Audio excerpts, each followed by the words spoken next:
Hey everyone, how are you all. So आज हम लोग बात करेंगे A4 2023-2024 के टारगेट सेटिंग के बारे में। हाँ, यहाँ पे हम लोग बात करेंगे कि कैसे स्मार्ट स्ट्रैटेजी बनाया जाए ताकि हम लोग इस एग्ज़ाम को बहुत अच्छे से, मतलब इंटरव्यू के पहले ही हमें पता हो जाए कि ये एग्ज़ाम मेरा क्वालिफाई हो रहा है। ठीक है, मेन हम लोगों का मकसद यही होना चाहिए, क्योंकि हमें पता है कि ये जो इंटरव्यू है ना, ये इंटरव्यू को ज़्यादा प्रायोरिटी नहीं देते हैं एसओ वाले। जो IBPS एसओ है उसमें होता क्या है कि 60 मार्क्स का आपको मेंस होता है। ठीक है, उसको कन्वर्ट किया जाता है 1.33 से इंटू करके 80 मार्क्स में। ठीक है, और 20 मार्क्स का इंटरव्यू होता है। ठीक है, बाकी जो भी पीओ वाले एग्ज़ाम्स जो होते हैं उसमें आप देखोगे कि 200 मार्क्स मान लो है, मुझे बहुत अच्छे से याद नहीं कितने मार्क्स का होता है, तो उसको कम करके उसको कॉम्प्रेस किया जाता है। ठीक है, तो उसमें ना इंटरव्यू का जो मार्क्स है वो मैटर ज़्यादा करता है। और एसओ में तो आपको पता है, आपने ही देखा होगा, 2 बार मैंने इंटरव्यू क्वालिफाई किया है, 4 बार मैंने मेंस क्वालिफाई किया है, 3 बार इंटरव्यू दिया है, 5 बार इंटरव्यू दिया है। क्योंकि इंटरव्यू का जो मार्क्स है ना वो बहुत ज़्यादा मैटर नहीं करता है। ऑन एन एवरेज निकाल लेते हैं वहाँ पे। आप कितना भी अच्छा इंटरव्यू दे दो, आपका अगर पैनल वैसा होगा तो ऑन एन एवरेज 15-16 दे देंगे। हाँ, आपका बहुत ख़राब पैनल हो गया, बहुत अच्छा मेंस में मार्क्स आया है तो 13-14 भी दे सकते हैं, 12 भी दे देते हैं, 11-11 भी दे देते हैं लोगों को। तो इंटरव्यू के मार्क्स के पीछे आपको रहना ही नहीं चाहिए। और इंटरव्यू इज़ ऑल अबाउट उनका मूड और पैनल।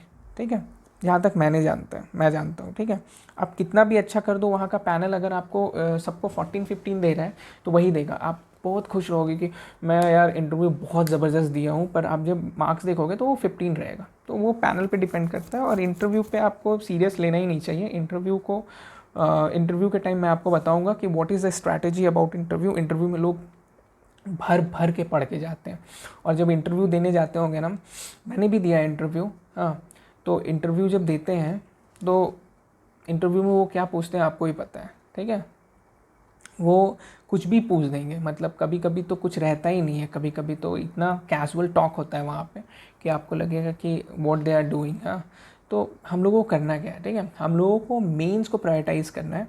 और मेंस में इतना मार्क्स ले आना है ना कि इंटरव्यू में मुझे इंटरव्यू का कोई टेंशन ही ना हो। ठीक है, इंटरव्यू का तो हम लोग संभाल लेंगे बाद में, है ना। चलिए, तो हम लोग स्मार्ट प्रेप स्ट्रैटेजी के बारे में आज बात करेंगे।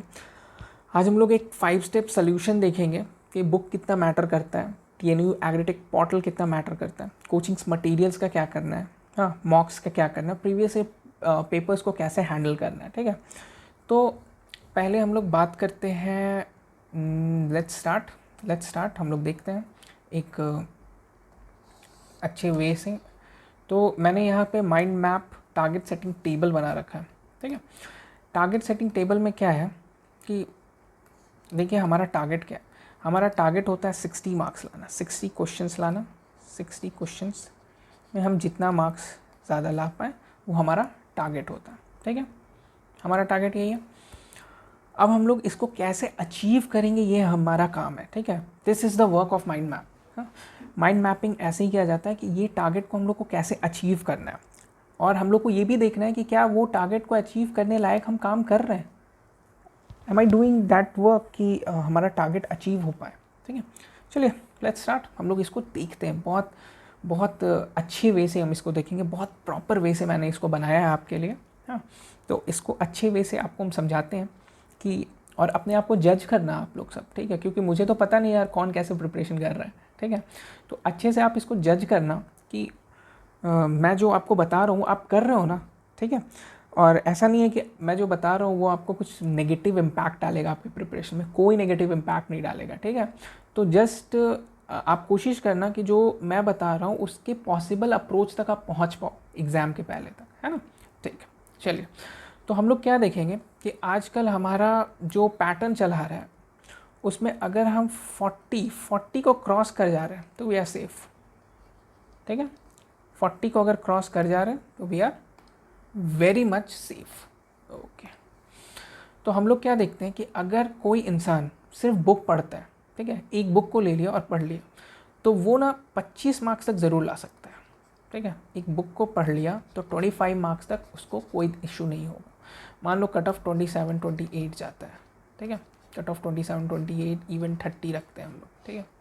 30 को कट ऑफ रखते हैं जैसा कि आजकल जा रहा है। देखिए अभी तो कोई चीज़ का श्योरिटी है नहीं, पर हम लोग एक जस्ट एक एनालिसिस कर रहे हैं, ठीक है। तो एक अप्रॉक्सीमेटली कोई भी इंसान होता है तो प्रीवियस चीज़ों को ही देख के एनालिसिस करता है, ठीक है। तो मैं भी वही कर रहा हूँ, एनालिसिस कर रहे हैं हम लोग। तो हम लोग क्या देखेंगे कि सिर्फ बुक को अगर पढ़ते हैं ना तो 25 मार्क्स आपको कहीं नहीं जा रहा है, ठीक है। तो बुक्स का वैल्यू बहुत ज़्यादा है।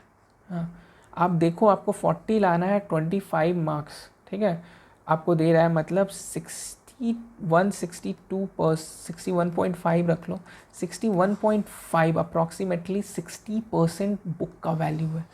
बुक को प्रायोरिटाइज़ कीजिए। ये 25 मार्क्स जो बुक से आ रहा है ये आपका एक भी गलत नहीं होना चाहिए। इट्स अ क्राइम, जो मैं बोलता हूँ हमेशा आपको, इट्स अ क्राइम कि अगर आपके बुक से गलत हो रहा है तो, ठीक है।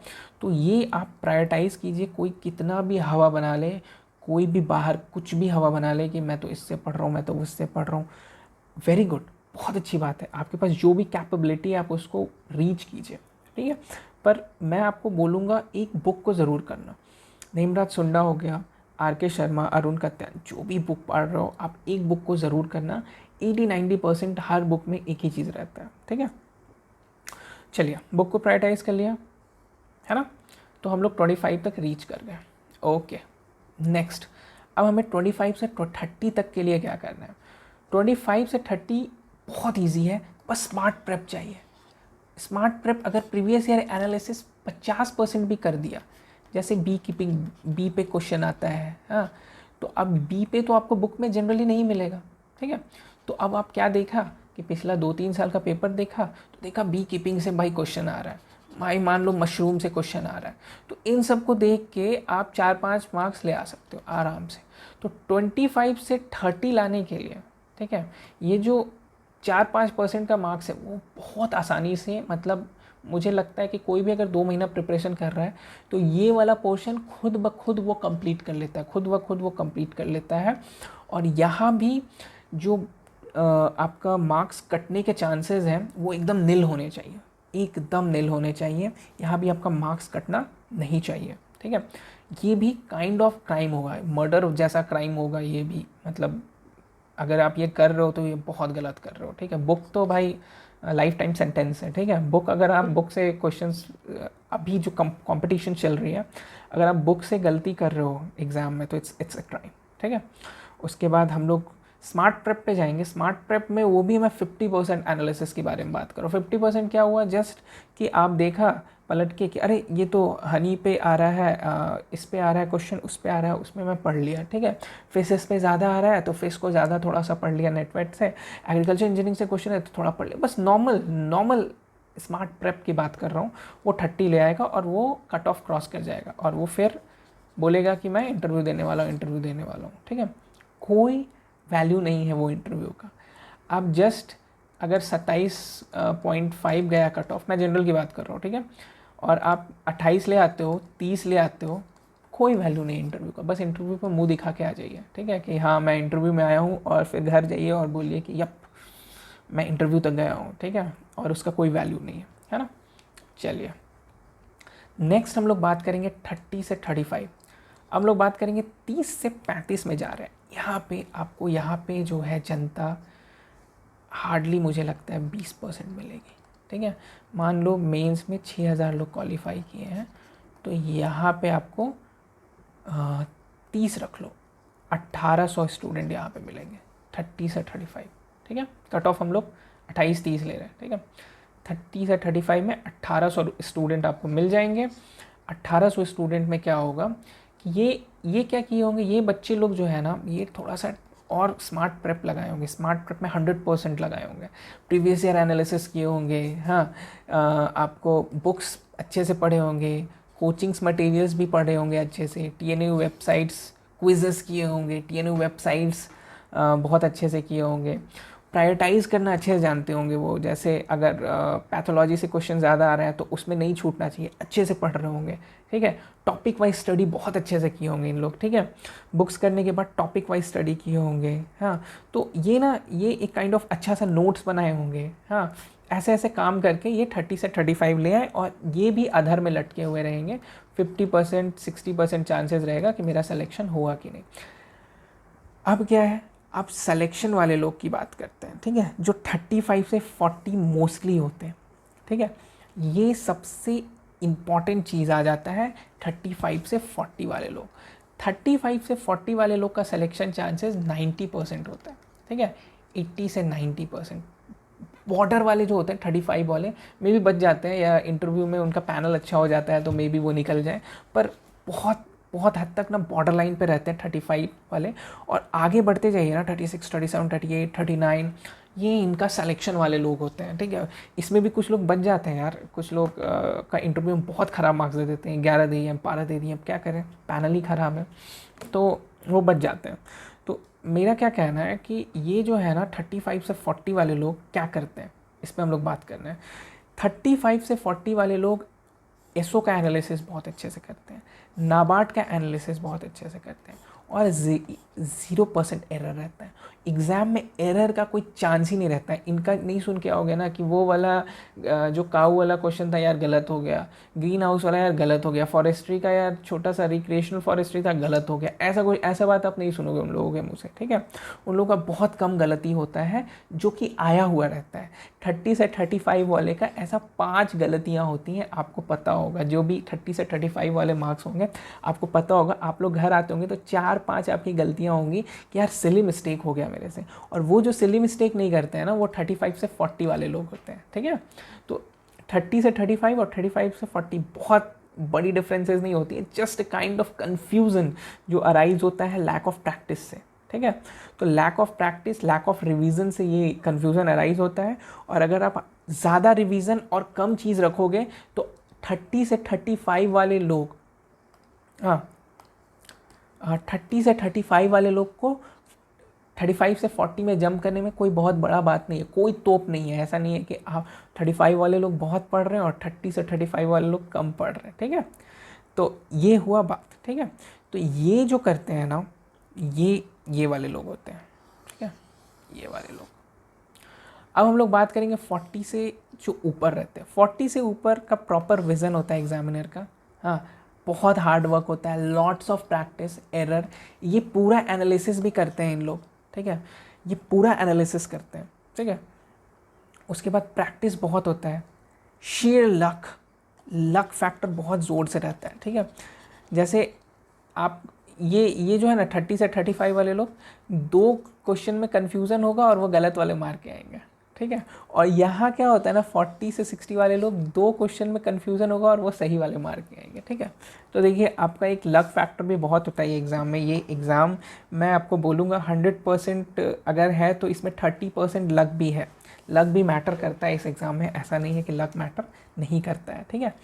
तो आपको मैंने बता दिया आपका टारगेट सेटिंग कैसा होना चाहिए, आप किस रेंज में आना चाहते हो आप देख लो, ठीक है। आप किस रेंज में आना चाहते हो, अपने आप को किस रेंज में लाना चाहते हो, जिस रेंज में आप लाना चाहते हो उस रेंज के का आप जो काम है उस रेंज का काम आप कर रहे हो कि नहीं।